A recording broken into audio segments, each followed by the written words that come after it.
उत्तर प्रदेश में पंचायत चुनाव का भले ही अभी ऐलान ना हुआ हो, लेकिन ग्रामीण इलाकों में चुनावी चौपालें सजने लगी हैं। अगर हम जनपद मुरादाबाद में भी सरपंच पद के लिए जो आजमाइश का दौर शुरू हो गया है, मुरादाबाद की ठाकुरद्वारा विधानसभा 26 के गांव फरीद नगर में भी प्रधान पद के लिए ताल ठोक दी गई है। गांव फरीद नगर के समाज सेवी तहसीन रजा द्वारा बुधवार को एक जनसभा का आयोजन किया गया, जिसमें ग्रामीणों द्वारा प्रधान पद प्रत्याशी का फूल मालाओं में गर्म जोशी के साथ उनका स्वागत किया गया और माहौल तालियों की गड़गड़ाहट से गूंज उठा। तहसीन रजा के चुनावी मैदान में आने से गांव का चुनावी माहौल अचानक गर्मा गया है। उनके चुनाव लड़ने से गांव में राजनीतिक चर्चाओं का दौर शुरू हो गया है। माना जा रहा है कि तहसीन रजा का स्थानीय स्तर पर जो जनता से जनसंपर्क कर उनकी समस्याओं को उठाने का काम कर रहे हैं, उनकी सेवा और जज्बा ही उनके लिए चुनावी ताकत बनके सामने आ रहा है। गांव की जनता का कहना है कि तहसीन रजा अपने सरल स्वभाव से लोगों के दिलों में अपनी जगह बना लेते हैं और उनकी सादगी और जनसेवा का भाव, हर समुदाय की भावना का सम्मान करना, यही कारण है कि सभी समुदाय के लोग उन्हें सम्मान और श्रद्धा से प्यार करते हैं और लंबे समय से जनता के बीच रहकर उनकी समस्याओं का निस्तारण का कार्य करते चले आ रहे हैं। गांव वासियों का कहना है कि तहसीन रजा जनता की आवाज बने हुए हैं और फरीद नगर की जनता इस बार परिवर्तन मांग रही है। जनता का बढ़ता हुआ समर्थन देखकर विपक्ष प्रत्याशियों के चेहरे उतर से रहे हैं। तहसीन रजा का कहना है कि मुझे जनता का जो प्यार और विश्वास मिल रहा है उसे कभी टूटने नहीं दूंगा और चुनाव जीतकर गांव के हर छोटे बड़े मुद्दों को और प्राथमिकता के साथ उठाकर लोगों को उम्मीदों से बढ़कर उसका परिणाम दूंगा। गांव की सेवा करना ही मेरा सबसे बड़ा धर्म और कर्तव्य है। देखिए, आज हमारे गांव फरीदनगर में एक सभा का आयोजन किया गया। उस सभा का उद्देश्य ये था कि हमारे गाँव में कश्यप समाज के लोगों ने हमारे लिए और अपने लिए सभी ग्रामवासियों को इकट्ठा किया था एक सभा के रूप में। उसका कारण ये था कि अभी हाल ही में हमारे गांव के 3 लोग 302 हत्याकांड के एक मामले में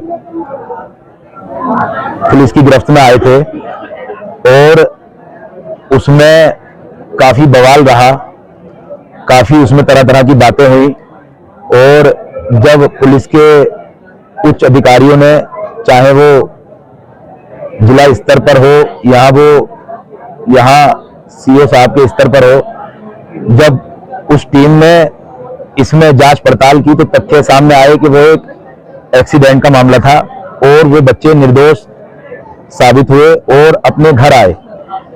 तो जिन लोगों ने यह गलत अफवाह या लोगों को, जनता को गुमराह करने की कोशिश की थी कि वो एक मर्डर का मामला था, तो वो तस्वीर साफ होने के बाद उन लड़कों ने या उस समाज के लोगों ने ये एक सभा की थी।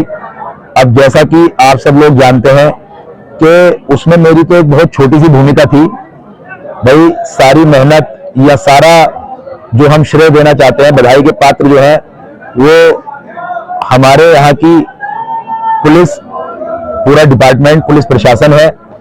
उन्होंने बहुत ही अच्छे विवेक का और अच्छी समझबूझ का परिचय दिया और इसमें तथ्य जब सामने आए, फोरेंसिक टीम जब मुरादाबाद से आई तो जांच में यह पाया गया कि यह एक मर्डर नहीं था, यह एक दुर्घटना थी, एक्सीडेंट था और उसकी गवाही भी गांव के तकरीबन 50 या 100 लोगों ने पुलिस अधिकारियों के बीच में गवाही दी।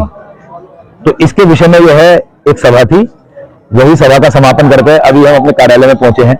जैसा कि आपको पता है कि मैं चुनाव भी लड़ रहा हूँ। अच्छा, जिस तरीके से आप देखा जा रहा है, आप युवा हैं और प्रधान पद के उम्मीदवार भी हैं, वो आपके साथ भारी भीड़ का समर्थन मिल रहा है, किस तरीके से आप देख रहे हैं? मेरे गांव की जनता, मेरे गांव के लोग बहुत ही प्यारे और भोले भाले लोग हैं। इन लोगों को पिछले 15-20 वर्षों से प्रधानी के नाम पे या राजनीति के नाम पे सिर्फ गुमराह किया जा रहा है। सिर्फ 2 ही लोग इस गांव में प्रधान बनते रहे हैं और वो जैसे गांव को चलाते रहे वैसे गांव चलता रहा है। गांव के पास दुर्भाग्य की बात है कि ऐसा कोई विकल्प नहीं आया कभी चुनाव लड़ने के लिए या प्रधान पद का उम्मीदवार कभी कोई ऐसा व्यक्ति मैदान में आया ही नहीं। उसके बहुत सारे कारण हैं, लेकिन इस बार इस गांव में मेरे गांव की देवतुल्य जनता ने और जो हमारे वरिष्ठ साथी हैं संगठन के, उन लोगों ने मेरा नाम प्रधानी के चुनाव के लिए प्रधान पद उम्मीदवार मुझे बनाया है। उन्होंने मुझे चुना है तो कुछ सोच समझकर ही चुना है। उन्होंने मेरे अंदर कुछ खूबियां देखी हैं।